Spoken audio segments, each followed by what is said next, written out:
Hello, ACFE families, and welcome to week 6 of Learning from a Distance. Today, we'll be talking a little bit about screen time and how the rules and boundaries that we normally have set for those are maybe changed or look a little different during COVID-19. For most families, even in the best of times, screen time is a little bit of a touchy subject. But for right now, with everything from parents working to kids' birthday parties, talking to grandma and grandpa, schooling, everything has been pushed out to be online. It's even harder to know where we're going to put those boundaries.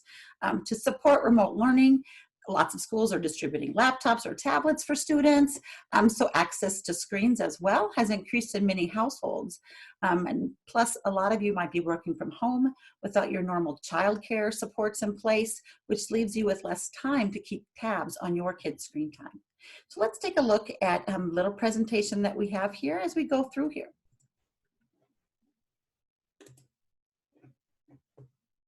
All right.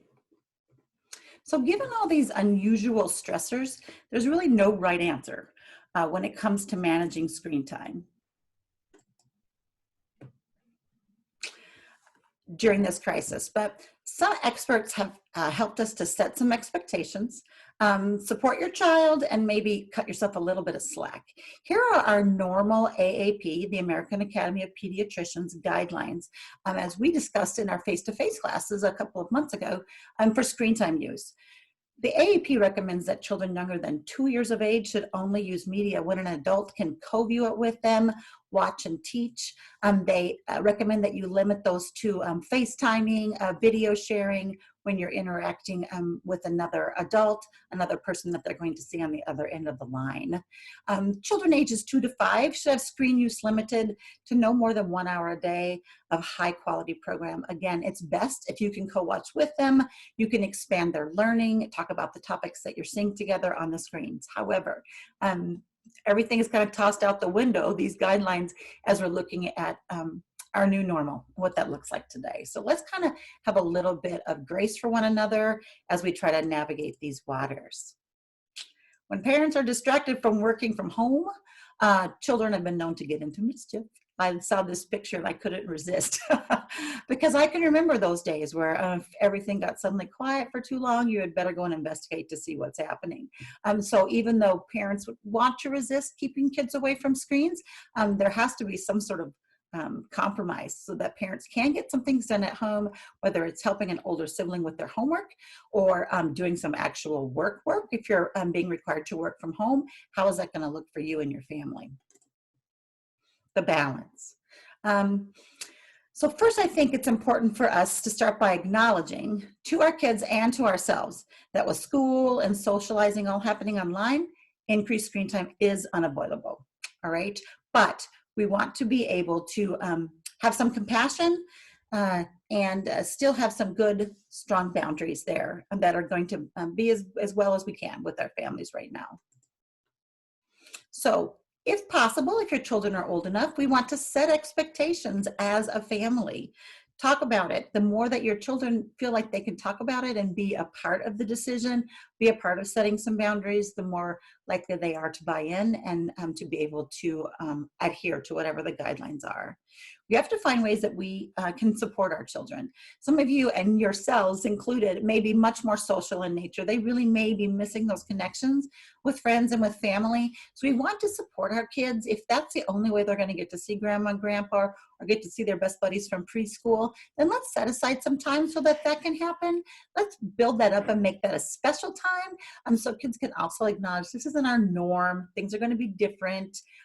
This is a temporary circumstance. So this are the rules that we're having for right now so that we can all get what we need and all get through this time. Again, like I said a little bit before, start with compassion. With so much in flux and up in the air right now, unstructured screen time is an important source of comfort and entertainment for many kids. So letting your kids know that you understand their needs to kind of be able to have something to just unwind with is a simple way to reduce stress for everyone. You might say to your kids, look, I know you need a break. I know that you need to relax.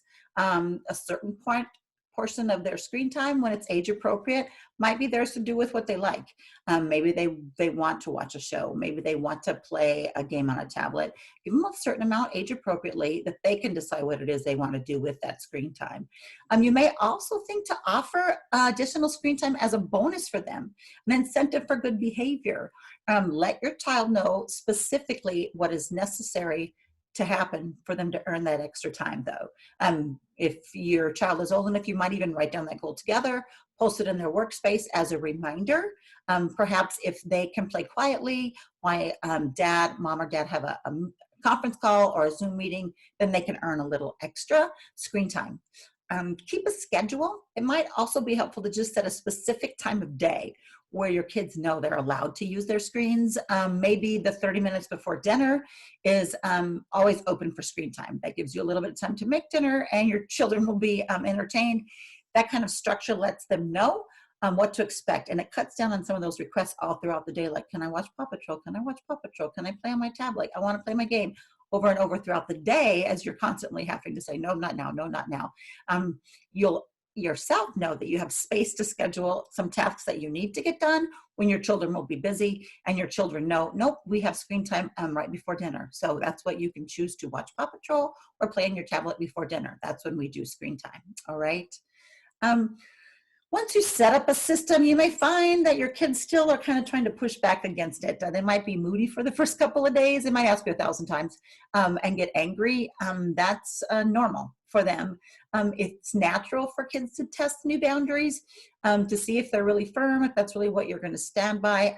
But if you stick to your plan and kind of tolerate some of their irritation for a few days, pushback's going to likely fade back as kids kind of settle into their new routine.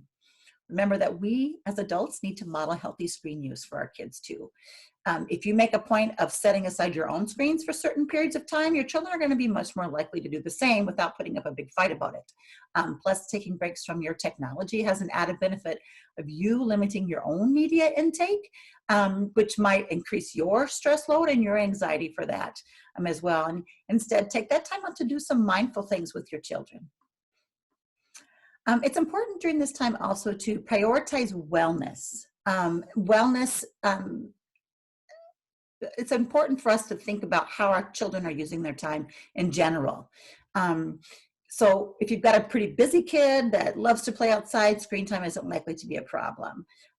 Before we had all of this, that normal checklist of your kid's day might include spending time with friends, going to preschool, participating in soccer practice, because those would have been starting up soon. But now they're going to look different, but you can still use that same idea to assess whether your child is spending too much time on screens and not doing other things they should be doing in a day.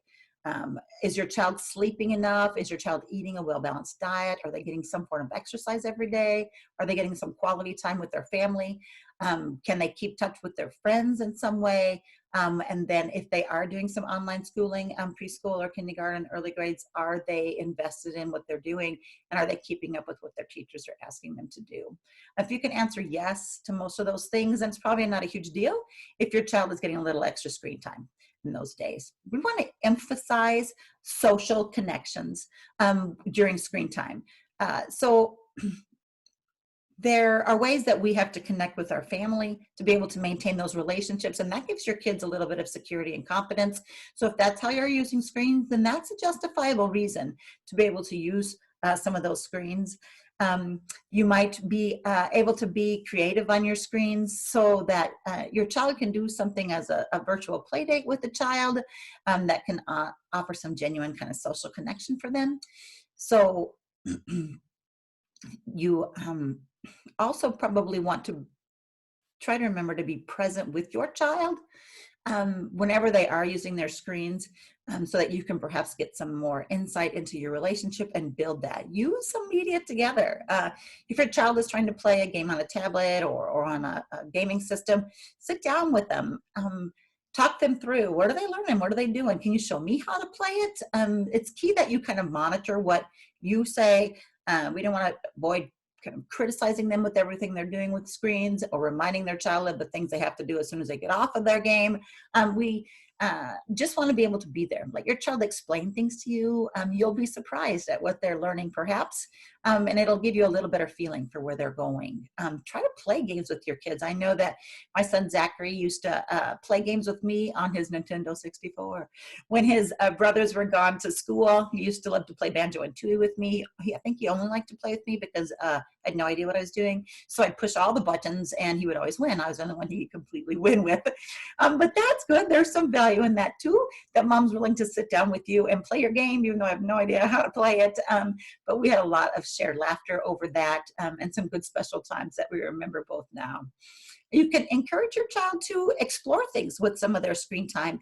There's so many great virtual field trips, different posts that Teacher Kim, Teacher Tina, and Teacher Jen are posting for you to check out with your kids, music posts, movement posts, things that they can explore that are healthier for them than other things. So finally, I just want to say, go easy on yourself and on your kids, okay? This is not a time that we have to have absolutely strict limits. If relaxing rules around screen times gives you time to work, exercise, or do whatever you need to do, except that that might be the best decision right now, okay? Even if you can just give yourself a B- at the end of the day with a few meltdowns for your kids, but everyone's fed, getting some sleep, that's okay. We're gonna call that a win at the end of the day. So it's much more important to have those relationships to be strong with your family than getting all of the rules just right during this time. And remember, if there's anything more that I can do, Jen, Kim, or Tina can do, we're here for you. Reach out to us. Get outside and enjoy this nice spring weather while you can. And I will see you next week.